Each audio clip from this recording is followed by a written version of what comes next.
नमस्कार दोस्तों। स्वागत है आपका एक बार फिर से स्टडी विद पीएन लोधा में। दोस्तों, हम पढ़ रहे थे प्राचीन भारत का इतिहास, और प्राचीन भारत में दोस्तों हम जो गुप्त काल है उसके 2 वीडियो देख चुके हैं। ठीक है दोस्तों, आज हम पढ़ने वाले हैं हर्ष काल के बारे में। हर्ष काल के बारे में पढ़ने वाले हैं दोस्तों। हम हर्ष काल के बारे में पढ़ने वाले हैं दोस्तों। हर्ष काल जो है गुप्त काल के बाद में एक महत्वपूर्ण काल है, जो इतिहास का एक रिक्त स्थान है उसकी पूर्ति करता है। क्योंकि 550 ईस्वी के लगभग जो है गुप्त राजवंश खत्म हो जाता है। उसके बाद उत्तरी भारत में एक तरीके से रिक्ति हो जाता है, तो उसकी पूर्ति हर्ष काल करता है। दोस्तों, हर्ष जो है इसका शासनकाल 606 से और 647 ईस्वी तक था। ठीक है दोस्तों, तो गुप्त काल और राजपूत काल के बीच में हर्ष का काल एक महत्वपूर्ण काल माना जाता है। ठीक है दोस्तों, ये हर्ष काल से संबंधित वीडियो है, और ये पहला और अंतिम वीडियो दोस्तों। इसमें पूरा का पूरा ही टॉपिक कवर किया गया है, और दोस्तों 30 प्रश्न इसमें शामिल किए गए, 30 प्लस प्रश्न। दोस्तों, सारे ही प्रश्न बहुत महत्वपूर्ण हैं, और सारे के सारे ही जो प्रश्न हैं वो दोस्तों आपकी राजस्थान बोर्ड की RBSE की जो बुक्स है, कौन सी 10वीं व 12वीं की जो बुक्स है उसमें से लिए गए हैं दोस्तों। और ये जो इसके आंसर है वो भी उसके आधार पर ही है। दोस्तों, वीडियो बहुत ही महत्वपूर्ण है। इसमें से एक भी प्रश्न आपकी परीक्षाओं में बाहर नहीं जाने वाला है, चाहे वो आपकी रेट सेकंड लेवल हो, फर्स्ट ग्रेड हो, सेकंड ग्रेड हो, कोई सा भी एग्जाम हो, इससे बाहर नहीं जाने वाला है दोस्तों। इससे ज़्यादा इस टॉपिक से प्रश्न बन ही नहीं सकते थे। जिसने प्रश्न बनने था ना वो सब बना दिए दोस्तों। प्रश्नों का लेवल देख करके आप डरना मत। ठीक है दोस्तों, प्रश्न सभी तरीके के हैं इसमें, उच्च लेवल के भी है और निम्न लेवल के भी है, तो आप उससे डरना नहीं है। ठीक है दोस्तों, इसको इग्नोर करिए, ये मैंने चेंज नहीं हो पाया ये गलती से। ठीक है, पार्ट फर्स्ट ही है ये। ठीक है, फर्स्ट और लास्ट पार्ट है हर्ष काल का। ठीक है, और ये हर्ष काल का है ना, हर्ष काल। हर्षकालीन भारत दोस्तों सीधा सीधा दे रखा है आपके रीट लेवल 2 में। और दोस्तों न केवल रीट बल्कि RAS first grade, second grade और SI वगैरह सारी जिसमें भी GK आती है उसमें ये टॉपिक है। तो इसको आप इत्मीनान से देखिए, एक बार नहीं समझ में आए तो 2 बार देखिए। ठीक है दोस्तों, तो दोस्तों चलो आज का ये टॉपिक शुरू करते हैं हम। पहला प्रश्न है, सम्राट हर्षवर्धन किस वंश से संबंधित था? बताइए जल्दी से, किस वंश से संबंधित था? मौखरी वंश, पुष्यभूति वंश, गुप्त वंश, कुषाण वंश। किस वंश से संबंधित था दोस्तों? तो ये था पुष्यभूति वंश से। किस वंश से? पुष्यभूति वंश से संबंधित था दोस्तों। ठीक है, नेक्स्ट देखते हैं दोस्तों। दूसरा प्रश्न है, हर्ष के विषय में निम्नलिखित में से कौन सा कथन सही नहीं है? सही नहीं है, ठीक है, ये देखना है। वह प्रारंभ में शिव व सूर्य का उपासक था। सही है दोस्तों। हर्ष के पिता का नाम राज्यवर्धन था। राज्यवर्धन था क्या? विचारणीय बिंदु है। हर्षवर्धन के शासन की जानकारी हमें अभिलेखों, हर्षचरित्र और हैनसांग के विवरण से प्राप्त होती है। बिल्कुल सही है दोस्तों। उसने 630 से 633 ईस्वी में वल्लभी गुजरात में विजय प्राप्त की थी, इसको जीता था दोस्तों। हर्षवर्धन के पिता का नाम प्रभाकर वर्धन था। क्या था? प्रभाकर वर्धन था दोस्तों। ठीक है, हर्षवर्धन का जो बड़ा भाई था वो राज्यवर्धन था। तो दूसरा वाला क्या हो जाएगा? अलग हो जाएगा। यानी कि जो कथन 2 है वो क्या है? असत्य है, यानी कि सही नहीं है। ठीक है दोस्तों, आशा करता हूँ ये आपके समझ में आ गया होगा दोस्तों। ये सारे फैक्ट महत्वपूर्ण है, आप चाहें तो इसका स्क्रीनशॉट लेकर के और लिख भी सकते हैं। ठीक है दोस्तों, इससे आपके शॉर्ट नोट्स बन जाएंगे, या आपने जो भी पहले नोट्स बना रखे हैं उसमें जो चीज़ें नहीं आती उसको ऐड कर लिया करो दोस्तों।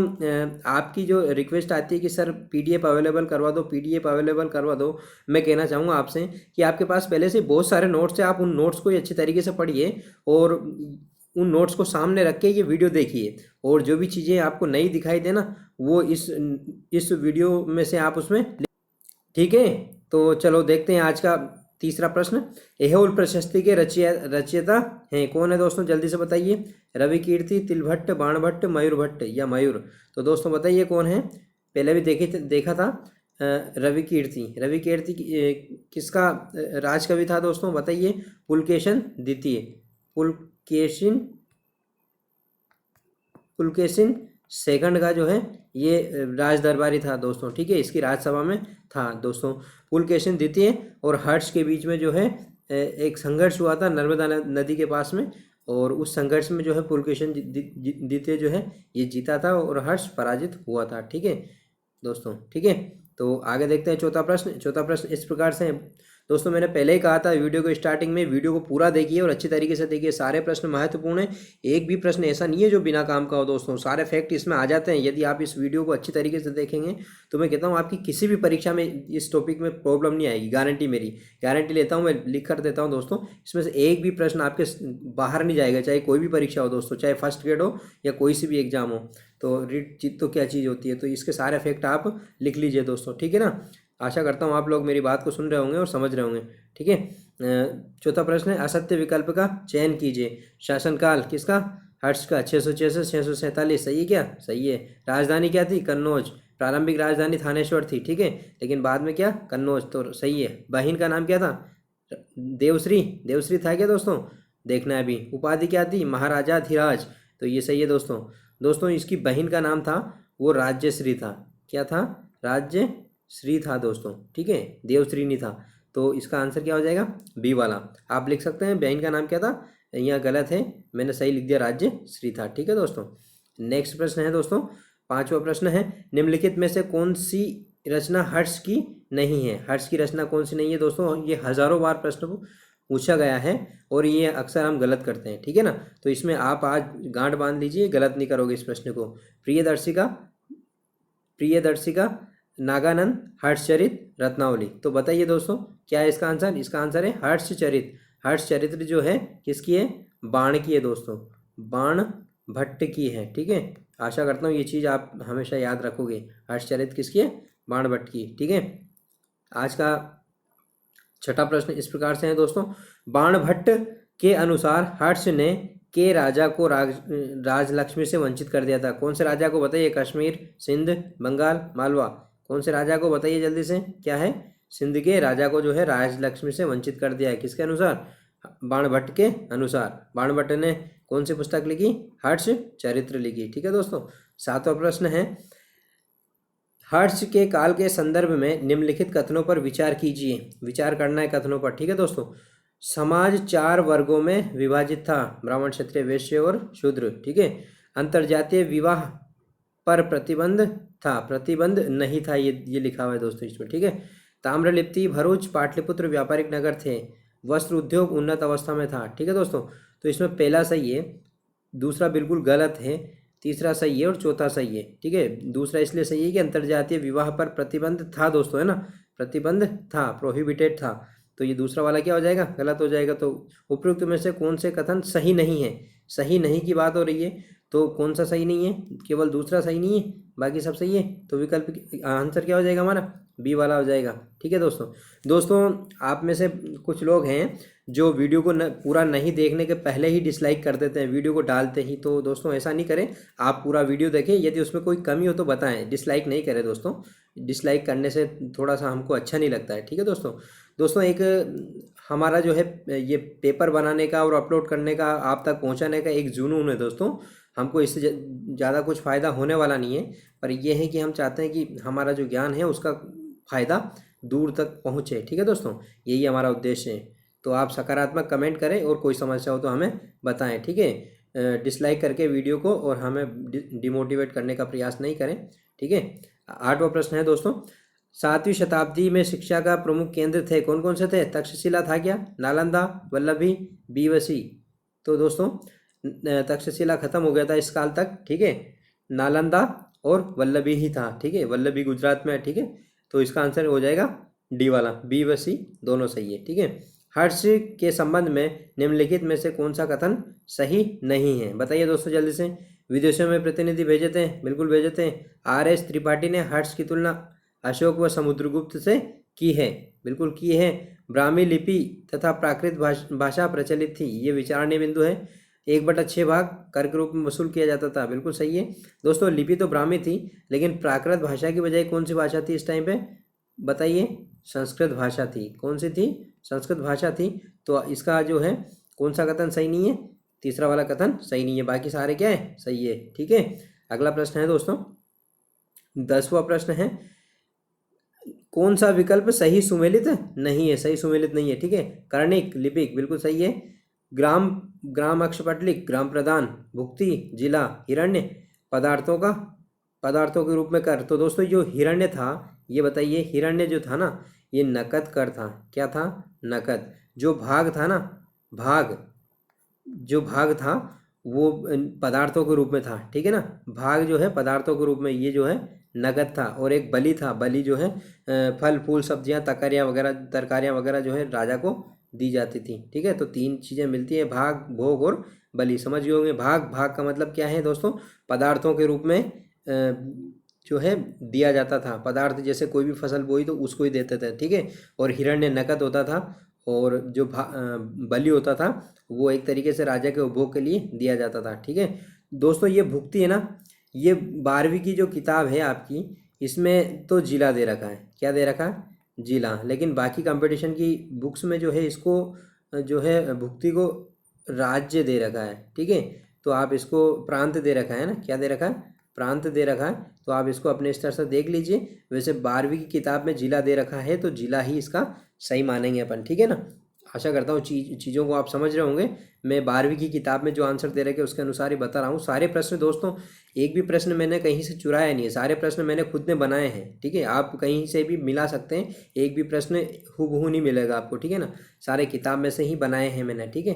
वैसे मिलने में तो चीज़ें तो मिलती है, कहीं इतिहास कोई बदलता नहीं है, नया इतिहास तो बनता नहीं है, लेकिन हम चीज़ों को किताब में से डायरेक्टली ले रहे हैं। हर्ष ने किस रियासत के शासक से बुद्ध का दांत प्राप्त किया था? बताइए दोस्तों, बहुत ही गहरा प्रश्न है, बताइए जल्दी से। कश्मीर, सिंध, बंगाल, मालवा, कौन से राजा से दोस्तों? तो कश्मीर के राजा से इसने बुद्ध का दांत प्राप्त किया था, ठीक है दोस्तों। आशा करता हूँ आप समझ रहे होंगे। हर्षवर्धन को सकल उत्तरापतनाथ कहा गया है दोस्तों, ये भी विवादास्पद प्रश्न है। पिछले जो फर्स्ट ग्रेड एग्जाम हुआ है 9 जनवरी 2020 को, इसमें ये प्रश्न आया हुआ है। चालुक्य अभिलेखों में, हर्षचरित्र में, बांसखेड़ा अभिलेख में उक्त सभी। तो दोस्तों बताइए दोस्तों, आपकी जो 12वीं की किताब है उसमें चालुक्य अभिलेख ही आंसर है, ठीक है। तो यही आप माने दोस्तों। उसमें चालुक्य अभिलेख नहीं देखे, दक्षिण अभिलेख दे रखा। क्या दे रखा? दक्षिण के अभिलेख। तो दक्षिण के अभिलेख चालुक्यों के ही थे दोस्तों, ठीक है ना। तो इसका आंसर क्या हो जाएगा? चालुक्य अभिलेख, ठीक है। लेकिन बहुत सारी किताबों में हर्षचरित्र भी दे रखा है। हम किसको मानेंगे? चालुक्य अभिलेख को मानेंगे, ठीक है। अपने पास प्रमाण है। प्रमाण क्या है? 12वीं की बुक है दोस्तों, ठीक है। इसके आधार पर चालुक्य अभिलेख हम इसको मानेंगे आंसर, ठीक है।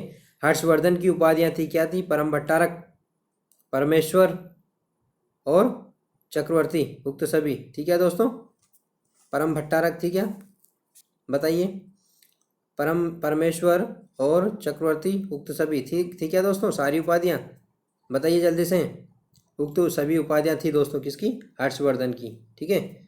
परम भागवत नहीं थी, ये ध्यान रखना। परम भागवत, ये परम भागवत जो दोस्तों, ये जो उपाधियां थी भागवत, ये दोस्तों गुप्त शासकों की थी, ठीक है ना। ये वैष्णव संप्रदाय से संबंधित है परम भागवत, ठीक है ना।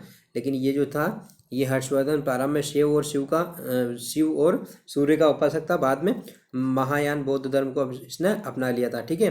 हर्ष के अधीनस्थ शासक उपाधियां धारण करते थे। भूपाल, कुमार, लोकपाल, द्रौपदी, सामंत। बताइए जल्दी से, क्या हो जाएगा इसका आंसर? इसका आंसर होगा दोस्तों उक्त सभी हो जाएगा, ठीक है। क्या हो जाएगा? उक्त सभी हो जाएगा, ठीक है दोस्तों। आशा करता हूँ आप प्रश्नों को अच्छी तरीके से कर रहे होंगे। कमेंट करके मुझे ज़रूर बताइए कि आपके कितने प्रश्न सही हो रहे हैं, और ये भी बताइए कि प्रश्नों का लेवल कैसा है आज का, ठीक है। कौन सा शासक हर्षवर्धन के अधीनस्थ नहीं था दोस्तों? समझना आपको अच्छी तरीके से। वल्लभी का धुरूसेन द्वितीय, धारा का मिहिर भोज, कामरूप का भास्कर वर्मा, जालंधर का उदित। दोस्तों यदि आप चीज़ों को समझेंगे तो अपने आप ही आप समझ में आ जाएगा। ये धारा का जो मिहिर भोज है ये इस समय नहीं था ही नहीं, इस समय बाद में हुआ, ये 1000 ईस्वी के आसपास। तो ये इसके अधीन कैसे हो जाएगा? तो इसका आंसर क्या होगा दोस्तों? इसका आंसर हो जाएगा, क्या हो जाएगा? बी वाला आंसर हो जाएगा, ठीक है। आशा करता हूँ ये चीज़ आपको समझ में आ गई होगी, ठीक है। 15वां प्रश्न है दोस्तों। 15वां प्रश्न इस प्रकार से है, निम्नलिखित कथनों पर विचार कीजिए। विचार करना है दोस्तों कथनों पर। हर्ष महायान बौद्ध धर्म का उपासक था। हर्ष ने 643 ईस्वी में कन्नौज में महासम्मेलन तथा प्रयाग में महामोक्ष परिषद का आयोजन किया था। फाइवान ने महामोक्ष परिषद की अध्यक्षता की थी। दोस्तों आप इसमें गलत करेंगे मुझे पता है, लेकिन मैं बता देता हूँ आपको। ये पहला वाला बिल्कुल सही है, दूसरा वाला बिल्कुल सही है, तीसरा वाला गलत है। फाइवान नहीं था दोस्तों, कौन था? ह्वेनसांग था। कौन था? ह्वेनसांग था महामोक्ष परिषद की अध्यक्षता करने वाला, ठीक है ना। तो हम क्या है जल्दबाजी में फाइवान, हेनसांग और इत्सिंग में अंतर नहीं कर पाते हैं और हमारा आंसर जो है गलत हो जाता है। तो इसका आंसर क्या है दोस्तों? इसका आंसर है तीसरा वाला। तीसरा वाला जो है क्या है, निम्नलिखित, ये तीसरा वाला गलत है। अब देखते हैं अपन ये क्या कह रहा है, उपयुक्त में से कौन सा कथन सही है। तो कौन सा कथन सही है दोस्तों, बताना है आपको। पहला और दूसरा सही है, तो पहला और दूसरा किस में मिल रहा, चौथे में मिल रहा, तो ये सही हो जाएगा। ठीक है, अगला प्रश्न है दोस्तों, 16वां प्रश्न है, मयूर, भंडी, मतंग दिवाकर, जयसेन आदि विद्वान किससे संबंधित हैं। ऑब्वियसली हम पढ़ रहे हैं किसके बारे में, हर्ष के बारे में। तो कौन होगा, आंसर क्या होगा, हर्षवर्धन ही होगा। ठीक है, इसमें ज़्यादा दिमाग नहीं लगाना है। ठीक है ना, मयूर, भंडी, मातंग दिवाकर और जयसेन, ठीक है ना, हर्ष के काल में थे, ये ध्यान रखना दोस्तों नाम। आप दोस्तों ये एक एक लाइन के जो इंपॉर्टेंट पॉइंट्स बनते हैं, 30 प्रश्न बनाए मैंने, 30-31, तो आपके 50 लाइन सीधी बनती है। अगर आप इसके नोट्स बना लेते हो तो बहुत शानदार नोट्स बनते हैं आपके। तो मैं आपसे कहूँगा कि नोट्स बना लें, ताकि 50 लाइन में ये 2-3 पेज में आपके बहुत अच्छे नोट्स बन जाएंगे। बार बार इस टॉपिक को पढ़ने की ज़रूरत ही नहीं पड़ेगी आपको, क्योंकि फैक्ट ही पूछे जाते हैं और फैक्ट इससे ज़्यादा नहीं पूछे जाते हैं। ठीक है, मयूर अष्टक, सूर्य शतक किसकी रचना है, रवि कीर्ति, मातंग दिवाकर, बाणभट्ट, मयूर। दोस्तों मयूर आ रहा है इसमें, तो मयूर की है, किसकी है, मयूर की है, मयूर की है दोनों रचनाएं। ठीक है ना दोस्तों, आशा करता हूँ आपकी चीज़ें समझ में आ रही होगी। ठीक है, अगला प्रश्न देखते हैं दोस्तों। अगला प्रश्न इस प्रकार से है, असुमेलित विकल्प है, असुमेलित विकल्प है, बताइए दोस्तों। अवंती प्रधानमंत्री, सिंहनाथ सेनापति, कुंतल गुड़ सेनापति, स्कंदगुप्त हस्ती सेनापति। तो दोस्तों दूसरा, तीसरा, चौथा बिल्कुल सही है। जो अवंती है, अवंती जो कौन था ये दोस्तों, ये था विदेश मंत्री। कौन था, विदेश मंत्री था दोस्तों ये। ठीक है ना, अवंती विदेश मंत्री था, तो ये आपको याद होना चाहिए। ठीक है ना, आप इसको इग्नोर करके और सारे आपकी नोटबुक में लिख लेना। ठीक है ना, मुझे विश्वास है कि आप ऐसा ही करेंगे। ठीक है ना, क्योंकि सारी की सारी PDF अवेलेबल करवाना थोड़ा मुश्किल काम है। ठीक है, तो आप PDF का इंतज़ार नहीं करें, आप इनको ऐसे कैसे लिख लें, और कोई भी चीज़ समझ में नहीं आए तो वीडियो को देख लें। और मुझे दोस्तों मैं आपको बता देता हूँ, आप रेस्पेक्टिवली मुझे कमेंट कर सकते हैं। मेरे व्हाट्सअप नंबर है 9828915336, ये मेरे व्हाट्सअप नंबर है दोस्तों। रेस्पेक्टिवली मुझसे अच्छे अच्छे मैनर्स से पूछ सकते हैं कि सर इसका आंसर क्या है, और मैं बिल्कुल आपको अच्छी तरीके से समझाऊंगा, बताऊंगा।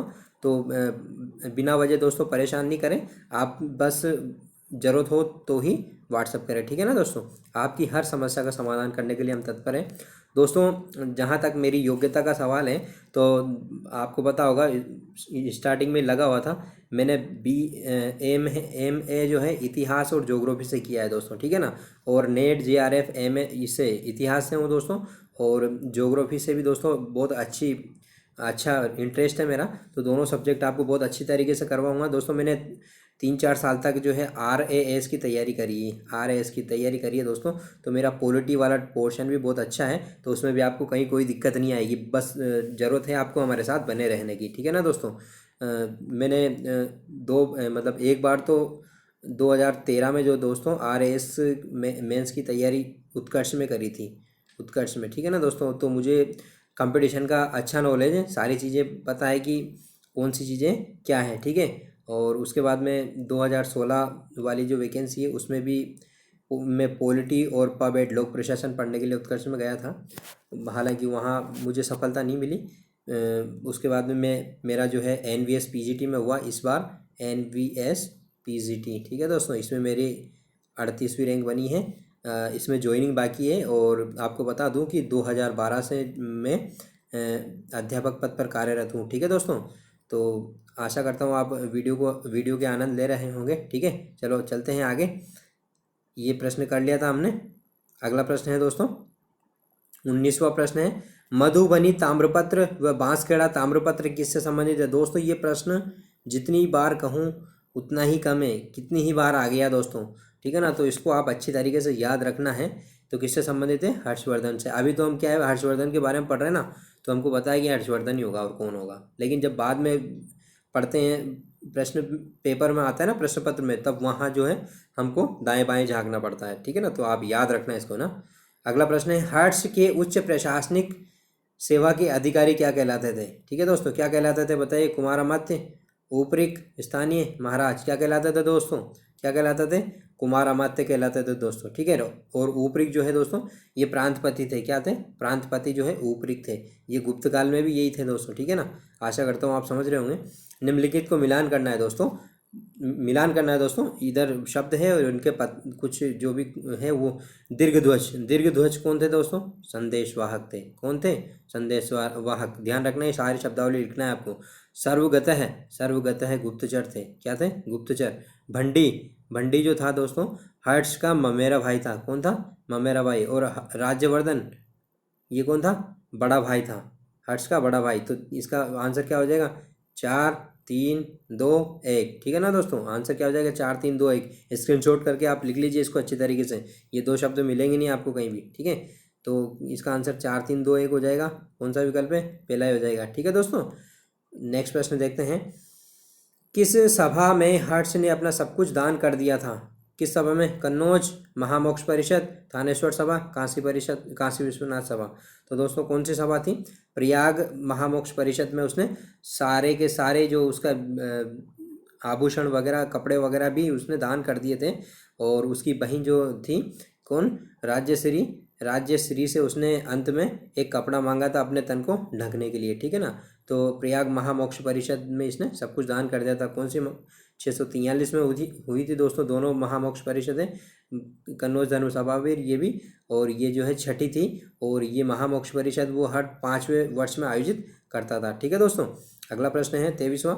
623 ईस्वी में कन्नौज में कौन सी महामोक्ष परिषद का आयोजन किया गया था, अभी चर्चा की थी, तो कौन सी है, छठी महामोक्ष परिषद, ठीक है। अगला प्रश्न है दोस्तों, अगला प्रश्न देखिए, हर्ष के बारे में कौन सा कथन सही नहीं है। वह निरीक्षण यात्राएं करता था। हर्ष के शासनकाल, हर्ष का शासन अत्यधिक केंद्रीय कृत व निरंकुश था। ये शब्द थोड़ा नेगेटिव आ गया, देखना है, विचारणीय है। उसने बौद्ध विहारों स्तूपों का निर्माण करवाया था।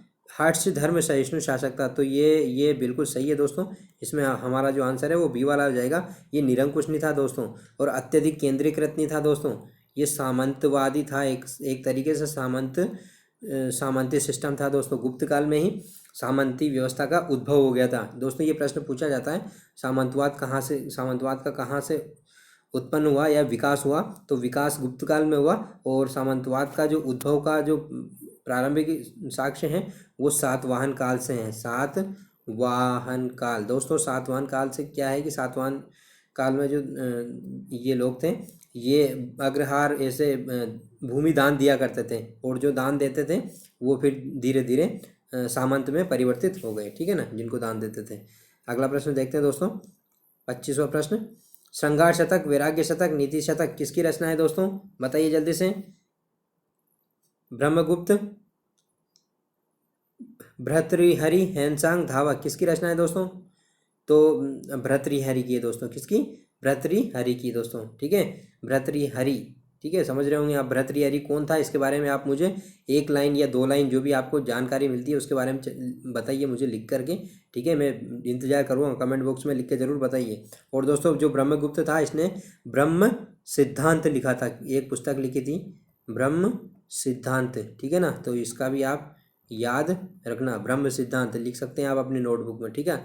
मैं कह रहा हूँ आपसे, दावे के साथ में या वादे के साथ में कैसे भी मानिए आप, इससे बाहर एक भी प्रश्न नहीं आएगा आपके। न केवल रीट की बात कर रहा हूँ मैं, आपके कोई सा भी एग्जाम हो उसमें इससे ज़्यादा नहीं आएगा, ठीक है ना। तो आप उसी हिसाब से इसको देखिए, ठीक है दोस्तों।